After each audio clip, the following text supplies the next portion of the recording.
la ilma lana illa ma 'allamtana innaka antal alimul hakim. Amma ba'du. Yang terhormat Ketua Yayasan sekaligus Direktur Lembaga Pendidikan Diberi Guru Bapak Haji Al-Qasim serta keluarga segenap keluarga besar Yayasan Pendidikan Al-Hidayah, Pak Guru, Bu Guru, Kang Guru, Cik Guru, semuanya saja. Hadirin Allah yang dimuliakan, ini adalah acara yang kata MC ditunggu-tunggu. Saya tidak tahu ini bahas nanti saya buka sendiri.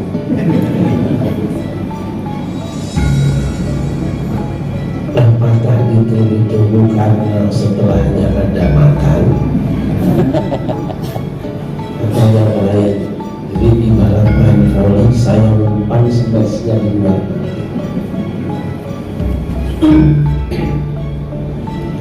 Hamba-hamba yang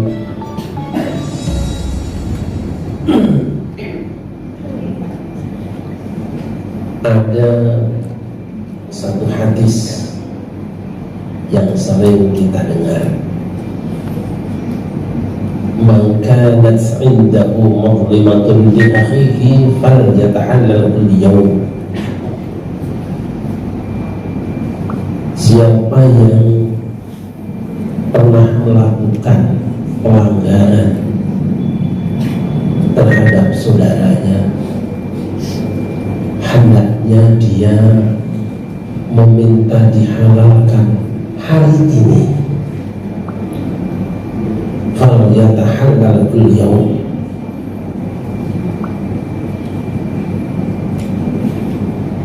Dari sinilah kemudian Mbak Kiai Wahab Asrullah mencanangkan apa yang disebut dengan halal bihalal.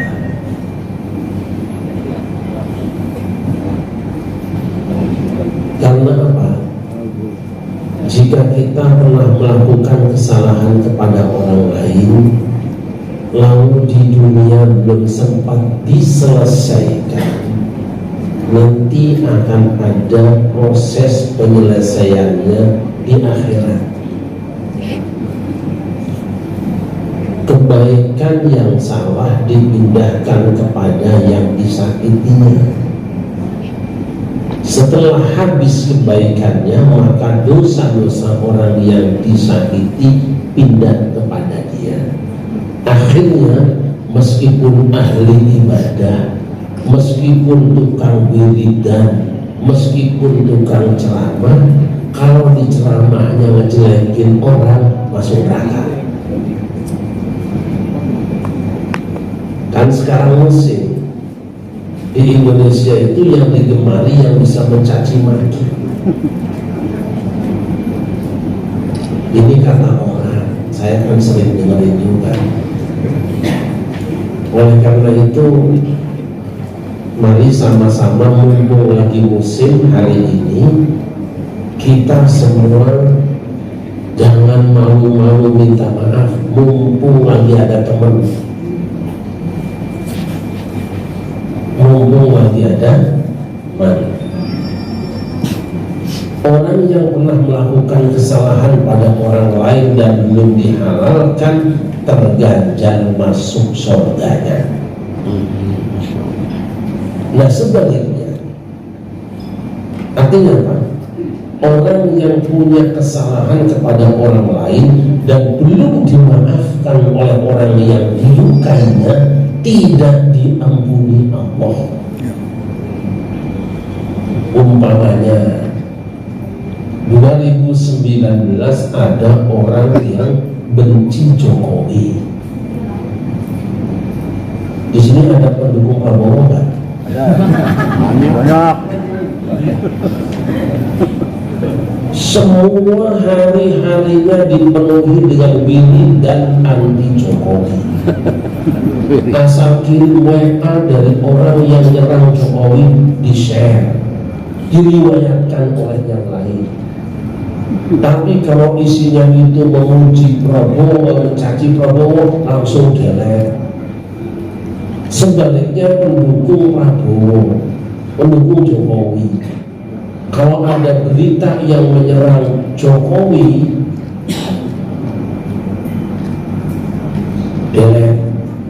Tapi kalau beritanya menyerang Prabowo, disebarkan. Itu dosa nggak itu? Dosa. Dosa nggak? Saya tanya Pak guru-guru, itu dosa nggak? Dosa. Tergantung. Berapa orang yang jadi korban penyebaran share WA kita yang dosa menjelekkan Jokowi tidak diampuni oleh Allah sebelum orang tadi diingatkan dengan sebaliknya dan Jokowi memaafkan kita. Oh dia yang menyerang Prabowo, jelek-jelekan Prabowo tidak bisa diampuni oleh Allah sebelum dimaafkan oleh Prabowo dan tidak bisa masuk surga sebelum dimaafkan Prabowo. Oh, ada yang pernah jelekin Prabowo kemarin? Ada. Tidak usah ngaku, tapi saya tahu dari ketawanya itu pelaku. Maka yang paling baik dari Diponegoro ini besok bikin rombongan, nggak usah ke Cakung, ke Monas, borong mobil, pasang spanduk yang besar tulisan kami guru-guru dari Diponegoro adalah orang-orang yang pernah menjelekkan Jokowi dan Prabowo. Dengan ini kami mohon dimaafkan. Maaf.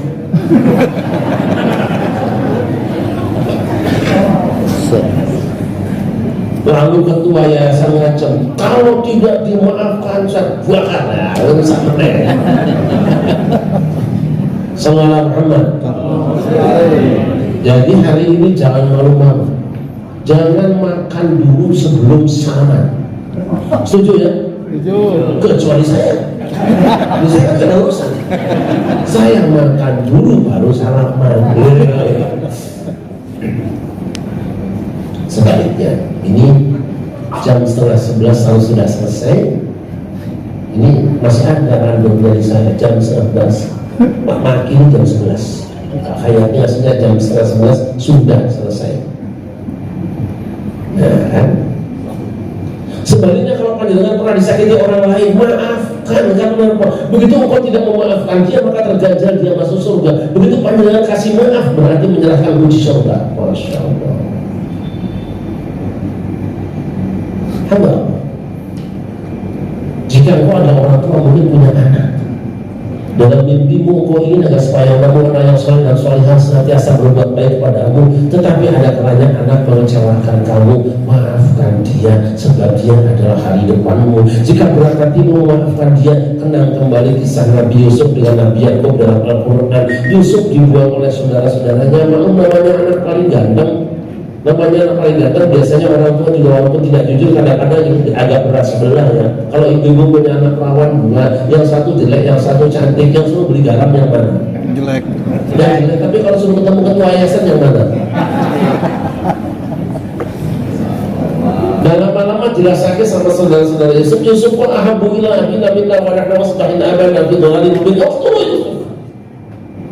Bapak kok ditelok-telok rasa-rasanya nggak adil sama kita. Yusuf punya ngomongin Yusuf terus yang di malam-malamnya bunuh saja Yusuf. Namanya saudara kalau sudah benci, sudah marah, sudah ini, walaupun saudara suka lupa, akhirnya Yusuf dibuang, dicemplungkan ke dalam sumur tua. Pulang bawa batu yang sudah dilumuri darah kambing, nangis menghadap bapaknya. Bapak, Yusuf dimakan serigala, padahal serigala itu lagi keluar sama serigala. Datang ke persidangan membawa darah palsu sudah biasa. Kalau pelaku kadang-kadang pura-pura nangis, seperti kasus yang membunuh ajudannya itu, nangis di persidangan. Arti coba ada ya? Biasa itu orang bohong tuh nangisnya pintar, sandiwara, rasa kehilangan ajudannya, awakmu sing mateni. Bapaknya percaya, Tapi setelah sekian tahun kemudian diketahui bahwa Yusuf dibuang oleh saudaranya. Apa kata bapaknya? Kalau sekarang ini diancam ya, adikmu dibuang. Tapi saudara-saudara Yusuf ini ketakutan.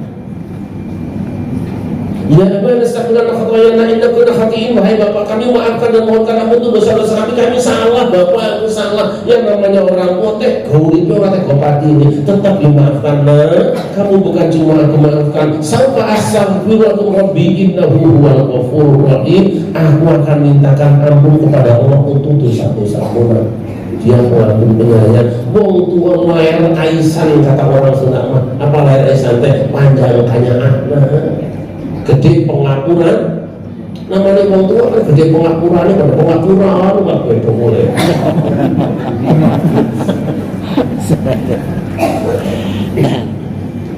Sebaliknya jika ada seorang anak mungkin pernah punya khayalan orang tua baik terus, tapi ada kalanya orang tua juga melakukan kesalahan. Ketika orang tua melakukan kesalahan, maafkan dia. Kenapa? Tanpa mereka kamu tidak akan pernah ada.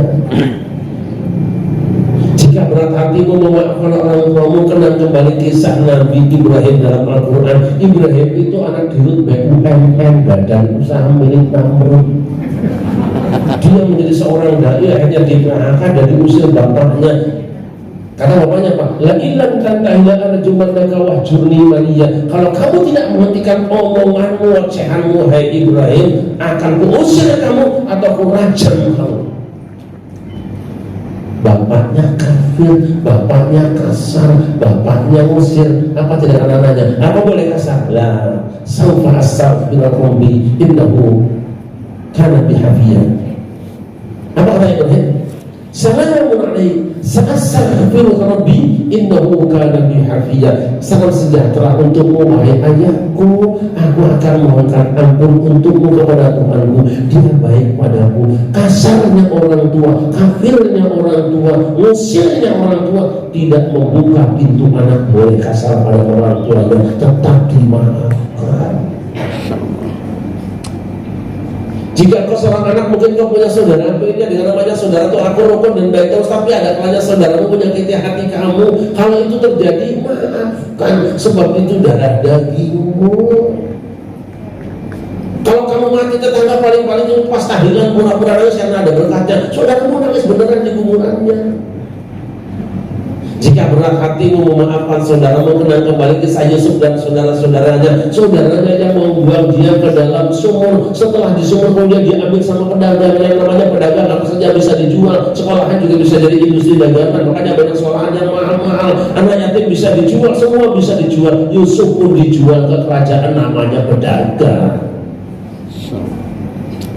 Setelah sekian lama, saudara-saudaranya yang nakal jatuh dalam krisis ekonomi. Yusuf pas jadi raja, datang mereka mengajukan proyek proposal.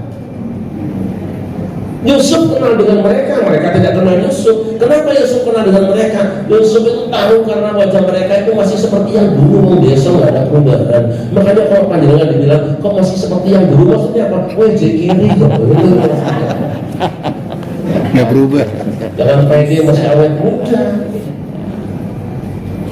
Yusuf kenal mereka, tapi mereka tidak kenal Yusuf. Kenapa? Nama Yusuf sudah dewasa, sudah jadi raja. Penampilannya lain, bajunya keren, kepalanya juga, topinya juga keren, wajahnya tambah gagah, pakaiannya keren, ditambah kursinya juga di atas singgah sana, bahasanya campur bahasa asing. Itu lain dong. Begitu mereka datang, apa kata Yusuf?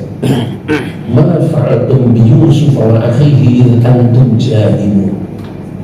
Apa yang kalian lakukan kepada Yusuf dan saudaranya ketika kamu bodoh dulu, kaget? Kok kenal Yusuf? Raja kok kenal Yusuf? Yusuf adik gue semua darahnya. Bahasan dilang-ilang dilihat-lihat, apa orang dengan dengki? Kata Yusuf Yusuf masa sih ngomong sembarangan gue sejak tahun. Maafkan raja, apakah panjenengan bernama Yusuf? Yo, aku Yusuf adikmu, kang kowe kakangku kabeh. Waduh, mohon dia bayangkan pulang tinggal nama. Lalu dalam ketakutan dengan betul apa kata mereka? Laqad atharaka Allahu 'alaina wa in kunna la khati'in wa la yusuf. Gusti Allah itu membuat kamu orang yang istimewa. Aku kesalahan saya sengsara. Coba kalau dulu jadi tim sukses kan enak. Ini malah jegal.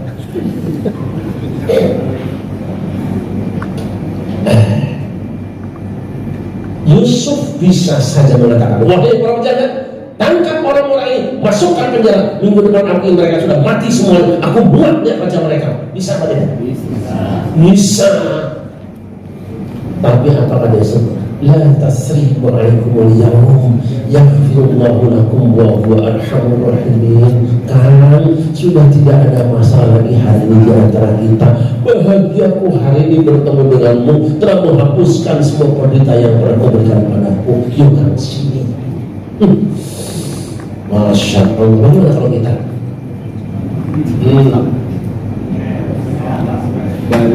Mau diangkat jadi kepala sekolah, saingan dengan teman jegal. Begitu kita naik malah jadi ketua yayasan. Kepala sekolah maju minta bantuan buat acara halal bihalal. Siapa mau khawatir kan? Aduh, senior saya khawatir itu yang pernah jegal saya dulu waktu kepala sekolah dia. Iya Pak, keluar. Kenapa Pak? Keluar. Malas dan mukamu. Tapi Yusuf memaafkan mereka. Kenapa? Karena Yusuf memaafkan orang lain sebab dia sadar tentang perjalanan takdir. Kalau tidak dibuang oleh saudaranya ke dalam sumur, tidak diambil oleh pedagang. Kalau tidak diambil pedagang, tidak akan dijual ke kerajaan. Kalau tidak jual kerajaan, tidak akan pernah kena fitnah Zulaikha. Kalau tidak kena fitnah Zulaikha, tidak akan pernah ketahuan Yusuf pintar ahli ekonomi dan takwil mimpi. Kalau dia tidak ketahuan ahli takwil mimpi, dia tidak akan naik menjadi raja. Artinya, ketika dilempar oleh saudaranya, sebenarnya tangga pertama untuk jadi pimpinan negara sudah dimulai. Maka sering dipakai orang kalau ingin naik suka bikin sandiwara biar dihina orang dulu, minta dibully sama orang. Itu kan kampanye gratis. Tahu saya kayak kampanye gratis. Tanya Pak saya tahu ini. Assalamualaikum. Makanya kalau nanti panjenengan satu saat sedang berjalan kaki tabrak sepeda, bersyukurlah kepada Allah. Sebab kalau tidak ketabrak sekali, mungkin tabrak mobil yang di belakangnya.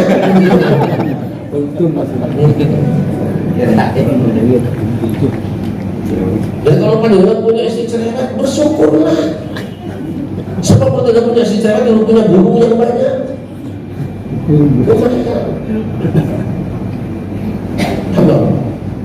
Jika engkau adalah seorang pimpinan,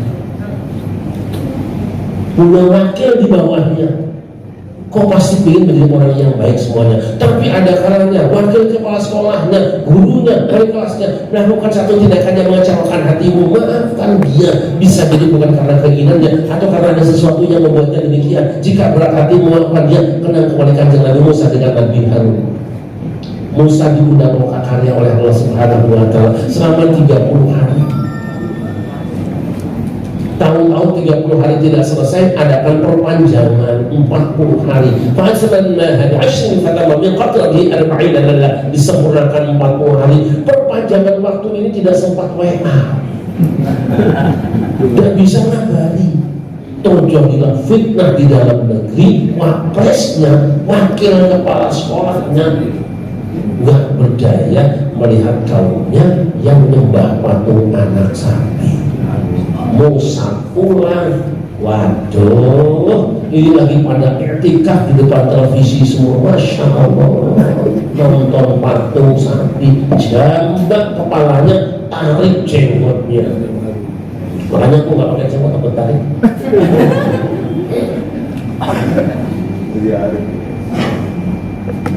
Musa itu kan punya jimat beraja musti. Waktu masih muda, tawuran antar pelajar, mati lawannya. Sekali pukul, mati bodoh. Lawan politiknya, anak buah Fir'aun dipukul sama dia, mati. Enggak deh, Harun dipukul, tamat. Tapi Harun orang yang sedang dibully, disalahkan oleh Musa, pintar dia. Dia seorang orator yang punya jubirnya. Apa dia?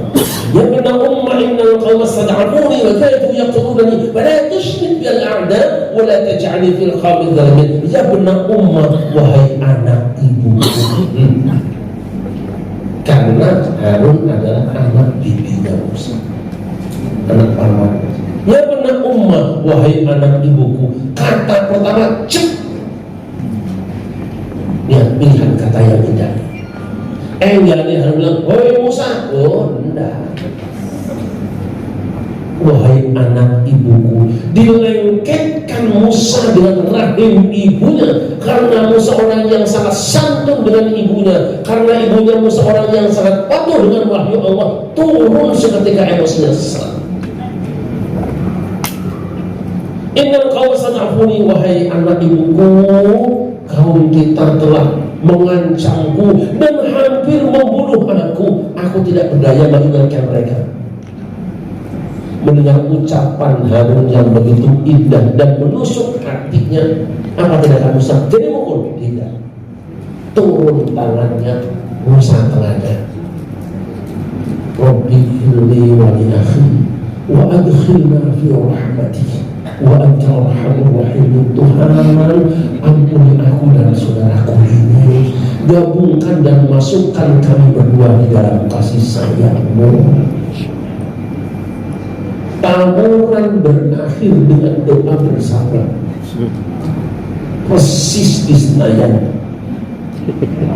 Dimulai dengan doa bersama, berakhir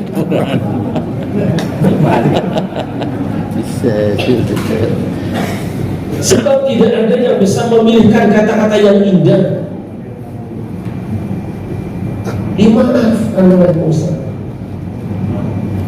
Jika engkau adalah seorang raja, seorang pemimpin, seorang ketua yayasan, kemudian di antara karyawanmu mungkin ada yang mengecewakan kamu, adalah maafkan dia. Berat hatimu memaafkan dia. Kenang kembali kisah Nabi Sulaiman dengan Hudhud.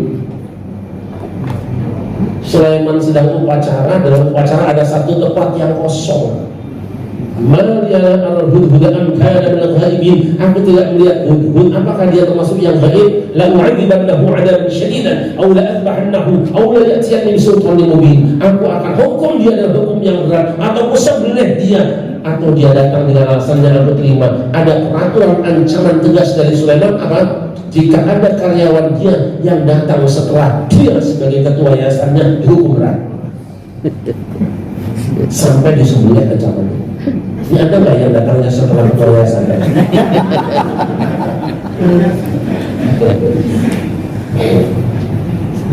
Tapi Hudhud ini jujur, alasan di bukan macet, kalau macet itu pasti kebohongan pamit. Tuhan Sulaiman, mohon maaf, aku datang terlambat bukan apa-apa. Tadi aku pas terbang di atas, itu burung Hudhud. Pas terbang di atas, aku menyaksikan ada sebuah partai besar, kerajaan besar, penyembah matahari, ketuanya perempuan. Padahal kalau di Indonesia, Tuan Sulaiman itu, kalau yang menyembah matahari biasanya ketuanya laki-laki, kalau yang perempuan itu biasanya kepala sapi, Tuan.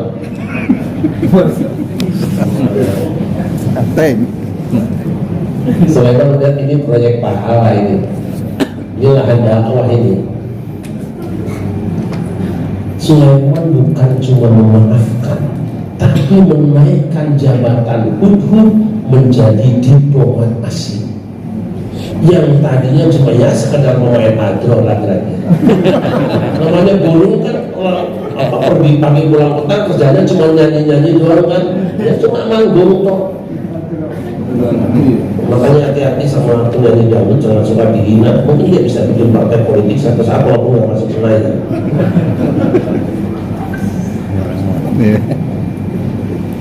Hamba yang muliakan, Jika engkau adalah seorang suami, mungkin kau pernah bermimpi punya istri yang cantik, baik, pintar, dan ramah pula. Tapi kan takdir Allah berkehendak lain dan dia juga mengukur ukuran wajahmu sendiri. Bagaimana dengan wajah seperti itu akan dapat yang wanita cantik? Itu kan penghinaan sebetulnya. Bagaimanapun kau telah berusaha dengan baca surat Yusuf, surat Yasin, dan akhirnya kau punya juga istri bukan, meskipun cantik tidak, baik juga, kaya pun tidak. Tiba-tiba istrimu jawabkan kamu, maafkan dia. Maafkan istrimu. Kenapa? Kau tidak tahu betapa menderitanya dia selama ini punya suami macam kamu itu. Kalau bukan karena anak, mungkin dia sudah minta pulang. Yang kau sadari itu bukan. Jika berat hatimu memaafkan istrimu, kenal kembali kisah Nabi Ayub dalam Al-Quran. Nabi Ayub punya istri yang sangat cantik dan setia. 18 tahun dia sakit dirawatnya dengan penuh dengan senyuman. Sakit sekujur tubuhnya, orang membusuk karena korea, tapi istrinya tetap tersenyum. Izinkan saya bertanya dengan ibu-ibu yang di belakang yang seadanya menentu sudah lunas itu. Jika satu saat suamimu tidak usah 18 tahun, 5 tahun saja cowean, kopokan apa? Teler. Itu loh yang kalau dari telinganya keluar air putih agak hijau itu. Apa namanya? Curah, conge. Pengajian lebar, bihanan lebar. Silakan dimakan mulanya. Tidak usah 18 tahun, 5 tahun saja suamimu congean. Sabar apa enggak? Sabar apa enggak? Enggak. Ini siapa suaminya nih? Sabar apa enggak? Insyaallah. Sabar? Insyaallah. Yakin? Sabar ya Bu? Saya doakan mudah-mudahan dibuktikan oleh Allah. Dengan pengajian ini suaminya congean semua.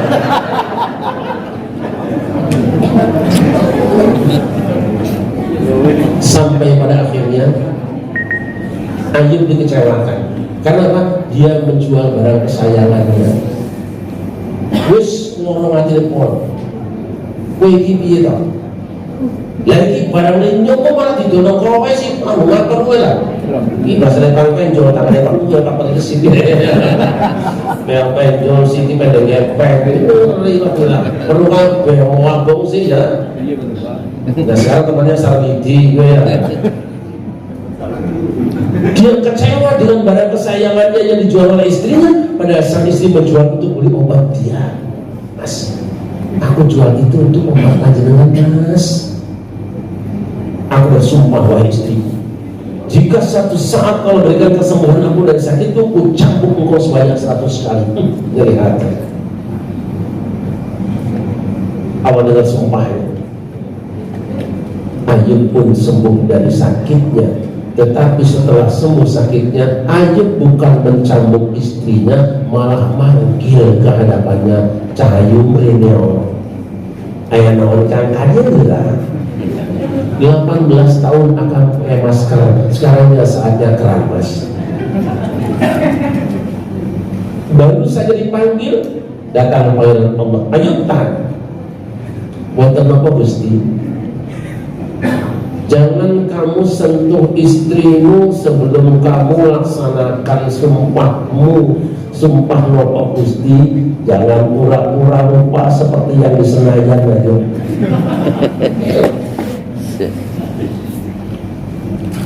Bukankah engkau pernah bersumpah atas namaku akan cambuk istrimu jika kau memberikan kesembuhan dari sakitmu? Betul ya Allah. Cambuk boten ajrik kamu Gusti. Cambuk dewasa abdi Gusti. Cambuk tidak ya Allah. Kenapa? Bagaimana pula kaca seorang wanita yang 9 bulan mengandungkan anakku? Bagaimana pula kaca seorang wanita yang 2 tahun menyusukan anakku? Dan bagaimana pula kaca seorang wanita yang 18 tahun merawat sakitku? Ya Allah, becek kau hukum aku. Luar biasa. Allah tahu Ayub tidak ingin mengingkari janji, terbukti tidak kabur ke luar negeri. Dan Allah juga tahu dia tidak ingin bebas dari hukuman, terbukti tidak mencari pengacara.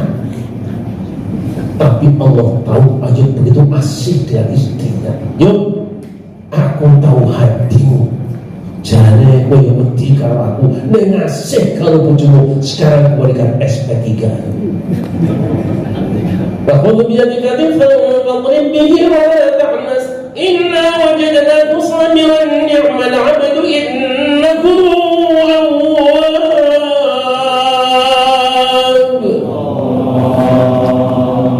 Ini lain sama kalau yang tadi saya tahu itu suara Iyiki masih itu. Nah, saya ngajar di sana. Yuk, cabutlah 100 batang rumput kering, ikat menjadi satu, cabutkan ke istrimu, terserah ukuran sepidimu. Ayub pergi bawa arit, tapi nggak pakai palu, panjang bisa datang.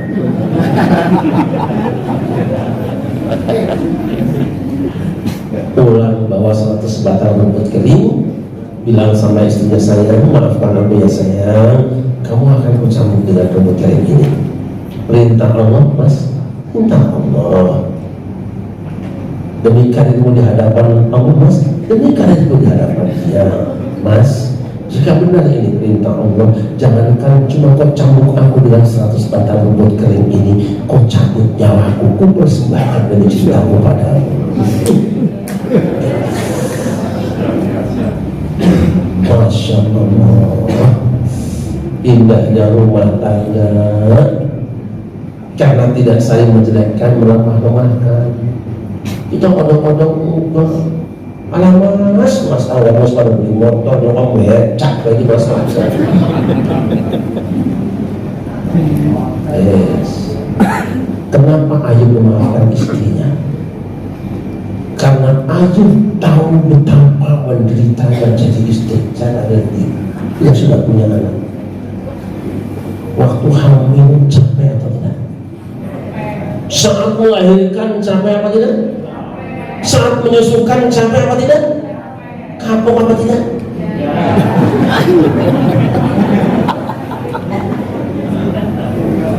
Katanya ringan sama dijinjing, berat sama dibikin.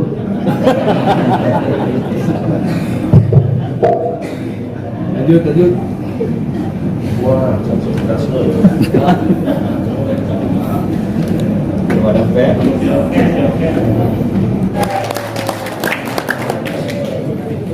Jadi suami kalau ingin sayang sama istri, jangan bayangkan saat masih muda, masih cantik dan tersenyum, itu sih berusaha suaminya, bahaya juga demennya jadi benar apa tidak? Benar. Sallallahu alaihi. Engkau mungkin seorang istri pernah bermimpi punya seorang suami yang tampan kaya raya santun pula, tapi takdir berkehendak lain. Kau dapat juga bukan suami yang kau sesali keberadaannya di rumahmu itu. Tampan tidak, gagah tidak, kaya juga tidak, penyayang juga. Oh, janganlah. Jika satu saat suami kamu menyakiti kamu, maafkan dia. Kenapa? Kau tidak tahu berapa bulan dia puasa untuk mendapatkan kamu. Mirip. Jika berat hati memaafkan dia, izinkan aku bercerita tentang seorang wanita ahli hadis. Di suatu masa ada seorang wanita ahli hadis sedang di rumahnya. Lalu seorang calon ulama hadis laki-laki berkunjung ke rumahnya karena kehujanan mampir. Duduklah sang tamu.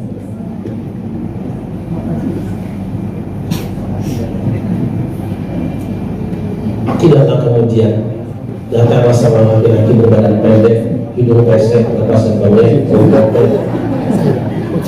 hanya masuk sebentar dia banting dari pintunya dan pergi. Tapi anehnya si wanita tersenyum terus.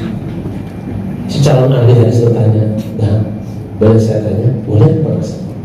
"Siapa laki-laki tadi?" Laki-laki yang mana ya mas? Itu yang pendek, hidungnya pesek, napasnya bengek, keringatnya bau tetek, lakuannya brengsek.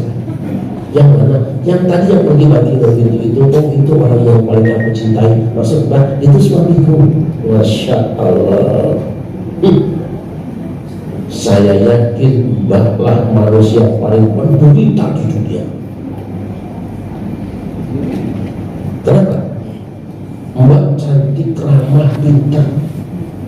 Sedangkan laki-laki yang bilang suamimu tadi itu sudah badannya pendek, hidungnya, napasnya, keringatnya bau, lakuannya brengsek. Ya, mungkin benar ucapanmu bahwa aku wanita yang paling menderita di dunia jika ukuran yang kubawa sama dengan ukuranmu. Maksud mbak, aku punya ukuran sendiri. Aku mau sabda Rasulullah. Daun pintu surga itu ada dua.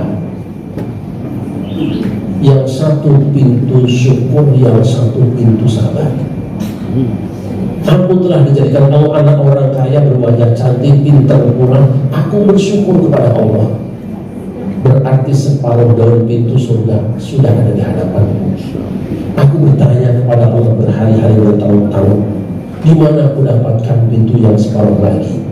Belakangan baru kusadari, daun pintu surga yang separuh, pintu kesabaran, ada nempel pada suamiku. Maka aku harus bersabar terima dia apa adanya. Sehingga aku yakin ketika kiamat telah datang dan dunia telah digulung, dua daun pintu surga akan terbuka dan ada ucapan selamat datang untukmu masuk ke dalam surga. Itu ukuranku mas. Masya Allah. Bagaimana dengan kita? Itukah yang ada di hatimu saat ini? Ketika suamimu kasar, itukah yang ada di hatimu? Tidak. Kau akan segera bayar kasarnya tiada lebih lagi. Mas, aku sebetulnya nyesel dapat kamu. Kenapa? Aku dulu sebetulnya sudah mau dilamar sama si Harun. Gara-gara kamu datang ke sini, tiba-tiba digerobokan sih. Jangan-jangan kamu sendiri yang sudah hubungi mereka ya. Coba kan itu. Si lakinya gak mau kalah. Sebetulnya aku juga nyesel dapat kamu. Kirain Maria. Segala nuku kuning paling tinggi pikar resep. Ayo hanya nampak ayat dina diri anjen. Kata si Guru Sumbang. Segala nuku kuning paling tinggi pikah hayang. Ayo hanya nampak ayat dina diri anjen. Semua yang tidak kuinginkan ternyata sekarang ada padamu semua. Bangsa yang bang, ingat bang, kamu datang ke rumahku tuh hanya bermodal dengkul dengan yang di atasnya itu mas.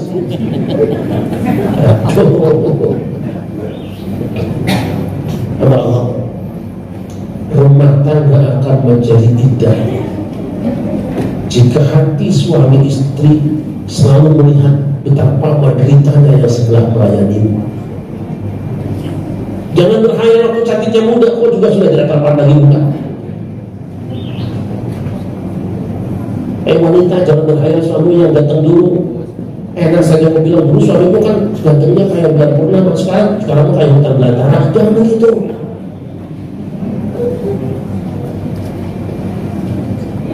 Akhirnya kita diingatkan peristiwa Abu Bakar Siddiq. Abu Bakar Siddiq punya anak angkat namanya Mistah. Dirawat dari kecil, diberi beasiswa, dimulangi, diberi makanan, pakaian. Tapi sekali waktu ada fitnah terhadap Aisyah putri Abu Bakar, Mistah ini malah menyebarkan berita bohongnya. Abu Bakar bilang, mulai hari ini kamu tidak kurus lagi. Wajar bukan? Sangat wajar. Baru saja Abu Bakar mengatakan itu, malaikat Jibril turun, ya Rasulullah, Allah berfirman, wala yaqtarinu Ulufat demiku masanya ayatul kumah wal masakin wal muhajirin fi sabilillah wal yaqulu yasau ala tuhibbuna yaqulu wallahu ghafurur rahim. Janganlah orang-orang yang punya kelebihan itu berjanji untuk tidak memberikan bantuan kepada ulul qurba, kaum kerabat, wal masakin, dan orang-orang miskin, dan orang-orang yang berhijrah di jalan Allah. Rasul datang ke Abu Bakar. Baru saja ayat turun melarang orang yang punya kelebihan itu tidak mau beri bantuan kepada orang yang kaum kerabat. Abu Bakar hampir pingsan. Ya Rasul, itu ayat untuk aku, ya Rasul. Itu negara aku, ya Rasulullah. Mistoh sini. Maafkan bapak ya mistoh. Ampun bapak. Tadi bapak kebacut ngomong kasar kalau kowe. Ngapura aku. Bis, gak ada masalah di antara kita. Ditegur ayat langsung sana. Kita tegur ayat tempelin usahanya.